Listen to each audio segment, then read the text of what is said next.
Hi అండి, ఇవి నా దగ్గర శారీసే కస్టమర్స్ తీసుకున్నారనమాట. ఈ రెండు శారీస్కి ఇదిగో ఫాల్స్ వేయాలి, కుడతా అంటేనే తీసుకున్నారు. మళ్ళీ 2 బ్లౌజులు కట్ చేసిన. ఇదిగో ఇవి కుట్టాలి.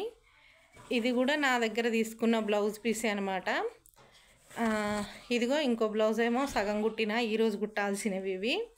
అయితే ఇది కాటన్ బ్లౌజ్ పీస్ అండి. కాటన్ బ్లౌజ్ పీస్ కాబట్టి ఏం చేయాలంటే ఆది బ్లౌజ్ కన్నా 1 ఇంచు పొడవు ఎక్కువ, మళ్ళీ 1 ఇంచు వెడల్పు ఎక్కువ పెట్టుకొని ఇదైతే కుట్టాలండి. మళ్ళీ అలాగే కుట్టేటప్పుడు ఫ్రంట్ నెక్ కానీ బ్యాక్ నెక్ కానీ ఇలా లాగి పడుతూ కుట్టొద్దండి. ఎందుకంటే ఇది సాగుతుంది, సింక్ అవుతుంది. అయితే ఎక్స్ట్రా ఎందుకు పెట్టుకోమన్నానంటే 1 ఇంచు ఇది ఒకసారి ఉతికిన తర్వాత సింక్ అవుతుంది, తక్కువ అవుతుంది కాబట్టి